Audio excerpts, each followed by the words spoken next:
మీరు అంటే మీకు ఆఫర్‌లు వచ్చి, ఆ తర్వాత మిస్ అయిపోవటం అనేది చాలామంది జరిగే విషయం అది మామూలుగా కళాకారులకి, సినిమా నటులకి.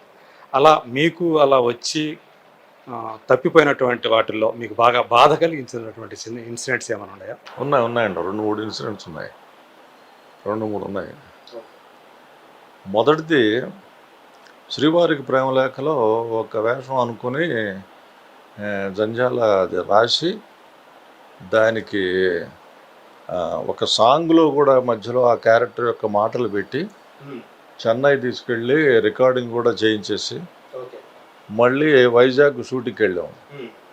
షూటింగ్‌కి వెళ్ళిన తర్వాత 1, 2 రోజులు రాలా మేకప్ చేసుకోకుండా కూర్చుంటున్నాను కానీ డైరెక్టర్ ఏమో మీ ఫ్రెండేనయ్యా. మూడో రోజు పిలిచి బాల్కనీలోకి తీసుకెళ్ళి అది ఆ ఒక్క సీన్ తప్పితే రావట్లేదురా ఎందుకనో రాద్దామంటే అసలు పెన్ను కదలటం లేదు.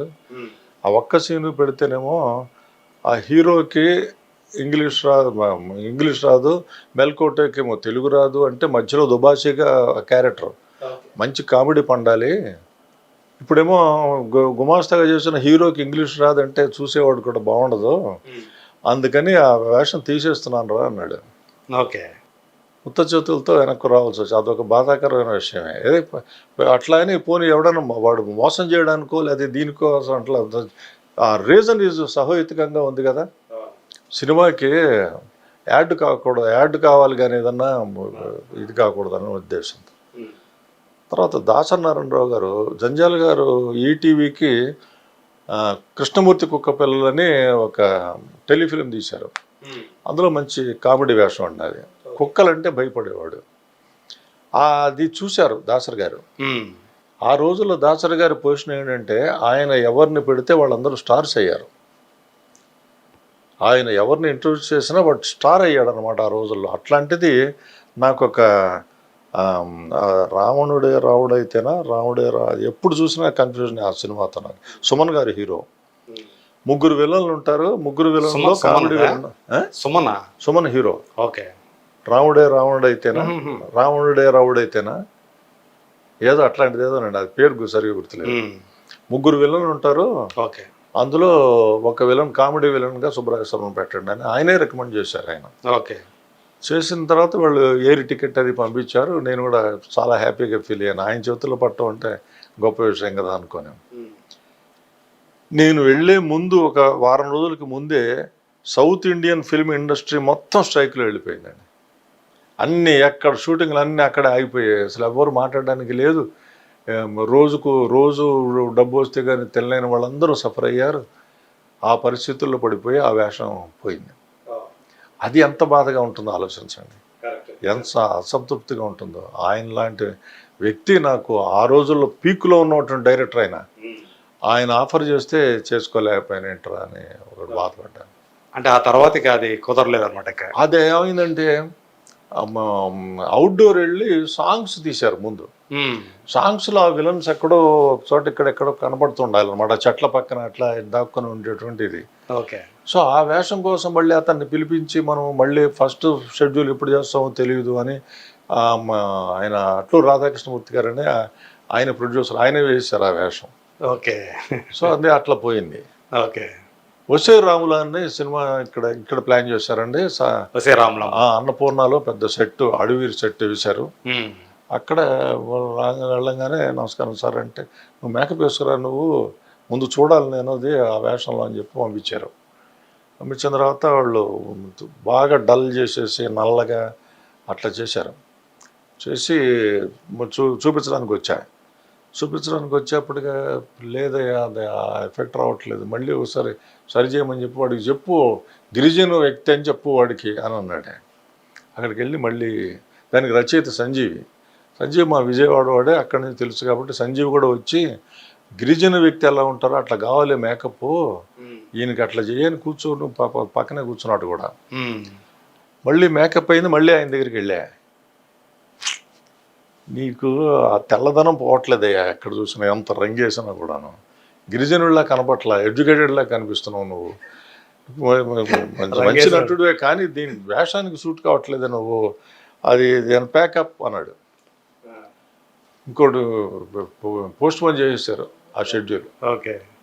మెడ్రాస్ వెళ్ళిపోయిన తర్వాత వేలూరు పెట్టారు. అంటే యాక్చువల్గా షూటింగ్ జరుగుతుంది. జరుగుతుంది. ఓకే.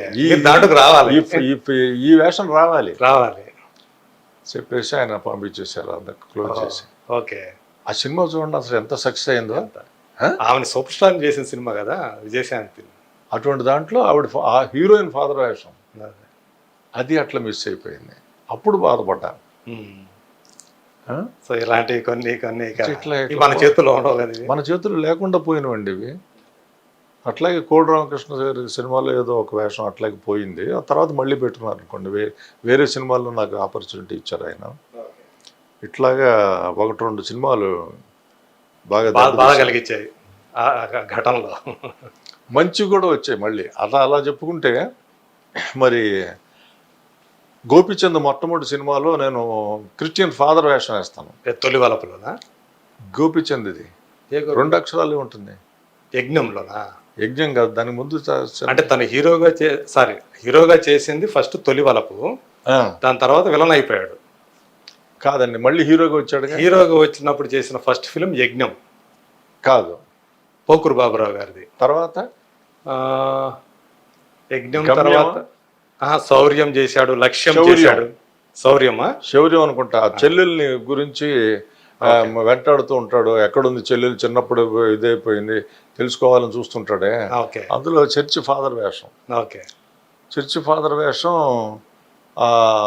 విలన్స్ ఆయన కోసం వెతుకుతుంటారు. కానీ ఎప్పుడైనా సరే సంవత్సరానికి ఒకసారి రణం కాదన్న పేరు, శౌర్యం లేకపోతే గమ్యం ఏదో అట్లా ఉంటుంది. లక్ష్యంలో అయితే జగపతి బాబు కూడా ఉన్నాడు, ఇద్దరు అన్నదమ్ములు. అది కాదు, అది అయితే శౌర్యం ఏదో ఉంది. ఓకే. ఆయన కోసం విలన్లు. హీరో ఎప్పుడైనా సరే సంవత్సరానికి ఒక్కరోజు ఆ చర్చి ఫాదర్ దగ్గరికి వస్తాడు. వాళ్ళ చెల్లెలు పుట్టినరోజు ఆ రోజున ఆ చెల్లెలు ఎక్కడుందో తెలుసుకోవడానికి, ఒకవేళ వచ్చిందేమో అని తెలుసుకోవడానికి వస్తుంటాడు అనమాట. ఇది విలన్లు పసిగడతారు. పసిగట్టి హీరో వచ్చే ముందే వీడిని పట్టుకొని టార్చర్ చేసేసి తలకిందులుగా వేలాడదీసి నానా హింస పెడతారండి. సో సినిమా అయిపోయింది. సినిమా సక్సెస్, 100 days ఆడింది, మంచి సినిమా. ఇది చూసి తమిళ్లో విషయాలు ఆ వేషం వేద్దాం అనుకుని వాళ్ళు తను ప్రొడ్యూస్ చేస్తూ సినిమా తీశాడు. సినిమా తీస్తే ప్రభుదేవ దానికి డైరెక్టర్. ఓకే. ప్రభుదేవ ఈ తెలుగు సినిమా చూసి ఆయనే పిలిపించండి, ఆయనే కరెక్ట్గా ఉన్నాడు మనిషి, ఆయనే పిలిపించండి అని చెప్పేసి పిలిపించి ఆ వేషం ఇచ్చారు. అట్లా చర్చి ఫాదర్ క్యారెక్టర్ మీకు ఇది మనం అనుకోకుండా చూసారా, ఇప్పుడు అనుకున్నవేమో అవి పోయాయి, అనుకోకుండా ఇట్లా వచ్చింది. ఒకే పాత్ర 2 భాషల్లో చేసే అవకాశం. తర్వాత ఉత్సాహంగా ఉల్లాసంగా ఒక సినిమా సూపర్ సక్సెస్ అయితే అది కన్నడంలో తీశారు, అందులో ఒక వేషం వేసాను. ఓకే. బెంగాల్లో 2 సినిమాల్లో వేషం వేసాను. ఇట్లాగే ఇవన్నీ అనుకోకుండా వచ్చినవండి, అనుకోకుండా. హిందీ సినిమా ఒకటి తీశారు నాగబాబు గారు, చిరంజీవి గారి బ్రదర్ నాగబాబు గారు. హిందీలో ఒక సినిమా తీశారు, ఆయన ప్రొడ్యూస్ చేశారు, అందులో ఒక వేషం ఇచ్చారు. ఓకే. ఆయన ఏది సినిమా చేసినా నాకు వేషం డెఫినెట్గా వస్తుంది. ఆయన కౌరవుల్లో హీరోయిన్ రమ్యకృష్ణ ఫాదర్, ఇవన్నీ బాగా ఎంకరేజ్ చేశారు ఆయన కూడా. సో అట్లా కొన్ని మిస్ అవుతుంటాం, కొన్ని అనుకోకుండా వస్తూ ఉంటాయి.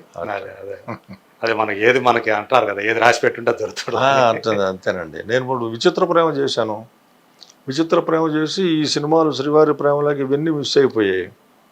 విచిత్ర ప్రేమేమో మంచి ప్రొడ్యూసరు, అడవి రాముడు ప్రొడ్యూసర్ సూర్యనారాయణ గారు, జంజాల డైరెక్టరు, రాజేంద్ర ప్రసాద్ హీరో. చాలా బాగుంటుంది అది ఇది అని నాకు ఆశపడుతున్న రోజుల్లో అది రిలీజ్ కావటం లేట్ అయ్యి ఆ తర్వాత కూడా 1 month 2 months ఆడింది అంతే. పెద్దగా అది పెట్ల. ఆ వేషం మీద నేను నమ్మకం పెట్టుకున్నా. అది కాస్త పోయేటప్పటికి నాకు సినిమాల మీద విరక్తి పుట్టిందండి.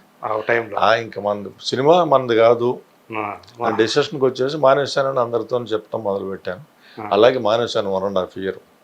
విచిత్ర ప్రేమ తర్వాత 1.5 year మానేశానండి. వచ్చినా కూడా వద్దని చెప్తున్నారా? వచ్చినా కూడా వద్దండి, నేను చేయలేను, నాకు ఇంట్రెస్ట్ లేదని చెప్పేసేవాడిని. ఓకే. తర్వాత ఒక రోజున కోట శ్రీనివాసరావు ఫోన్ చేశాడు, శనివారం నాడు చేసి, ఒక కొత్త డైరెక్టర్ గారు సినిమా తీస్తున్నాడు, దాంట్లో వేషాన్ని నువ్వు బాగుంటుందని చెప్పానురా, రేపు ఆదివారమే కదా, నువ్వు రా, షూటింగ్ ఫలానా చోట ఉందన్నాడు. నాకు అసలు సినిమా వద్దే బాబు, నేను అందులో సక్సెస్ కాలేనని నాకు అర్థమైపోయింది, వద్దు అని చెప్పా. కాదురా, నువ్వు ఊరికే రా, నన్ను కలిసినట్టు ఉంటుంది, కాసేపు కూర్చొని మాట్లాడుకుందాం, షూటింగ్ అయిపోయాక వెళ్ళిపోదాం పోని అన్నాడు. సరేలే సండే కదా అని వెళ్ళా. ఆ డైరెక్టర్ గారు కృష్ణారెడ్డి గారు, ఓకే. ఎస్వి కృష్ణారెడ్డి గారికి చూపించి, వీడండి మావాడండి, వీడితోనే నేను నాటకాలు వేసేవాడిని, అది ఇది అని ఏదో నా గురించి మంచిగా చెప్పాడు. చెప్తే మీరు చెప్పిన తర్వాత ఇంకేంటి సార్, ఆయన మీరు లంచ్ అయిన తర్వాత గెటప్ వేసేసుకోండి అనేసాడు ఆయన. ఊరికి నీ కోసం వస్తే సినిమా వేషం వచ్చింది, ఇదేంటారు బాబు అని అంటే, వద్దండి ఇంట్రెస్ట్ లేదండి అది ఇది అని అందాం అనుకుని కూడా అనుబుద్ధి కాలే ఎందుకనో. ఆయన పాపం ఇవి ఒకటే సీను ఒక రోజులో అయిపోతుంది అన్నాడు కదా, ఓకే అనుకొని సర్లే అని ఒప్పుకున్నాం.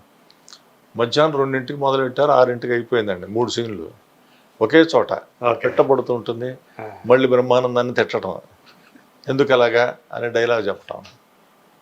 ఇది చేసేసాం, మర్చిపోయాం. అయిపోయిన తర్వాత థియేటర్లో రిలీజ్ అయిన తర్వాత దానికి ఒక గొప్ప పేరు వచ్చేస్తుంది, ఆ వేషానికి, ఆ మాడ్యులేషన్కి గొప్ప పేరు వచ్చేసింది.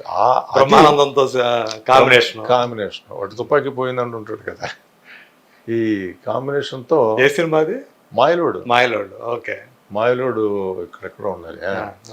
ఆ సినిమా వచ్చిన తర్వాత ఇక ఎస్వి కృష్ణారెడ్డి గారు ఆర్టిస్ట్ వీడు అనేది ఆయన అన్ని సినిమాల్లోనూ ఉంచారు, బయట సినిమాలు కూడా రావటం మొదలుపెట్టింది. ఆ విధంగా ఈ రోజు దాకా మళ్ళీ సినిమా కంటిన్యూ అయిందండి. అదనమాట ఇది ఎస్వి కృష్ణారెడ్డి గారి సినిమాలతో మళ్ళీ మొదలైంది. సో ఏది ఎప్పుడు జరుగుతుందో మనం చెప్పలేం. అవును, కరెక్ట్. దానికి సెటిల్ అయిపోయాను నేను. Thank you sir, thank you so much అండి. మీ ప్రయాణంలోని పదనిసల్ని ఇలా మాకు పరిచయం చేసినందుకు మా ఆడియన్స్కి. ఏదైనా ఇది మామూలుగా ఒక ఇంటర్వ్యూ లాగా లేదు, ఇది ఇద్దరు ఫ్రెండ్స్ కూర్చొని మాట్లాడుకున్నట్టే ఉందంట. నాకు అది బాగా ఉండాలి. Thank you sir, thank you so much అండి. మీరు ఇలా ఆరోగ్యంగా కలకాలం ఉండాలని మనస్ఫూర్తిగా కోరుకుంటున్నాను. అదే కలకాలం అంటే నాకు ఎంత రాసి పెట్టుంటే అంతవరకు ఆరోగ్యంగా ఉండాలని ఆశీర్వదించండి. ఆరోగ్యంగా అదే నేను అందరికీ అదే చెప్తాను. ఎవరికైనా పుట్టినరోజు శుభాకాంక్షలు అదే చెప్తాను. అవును, ఆరోగ్యంగా ఆనందంగా ఉండండి చాలు.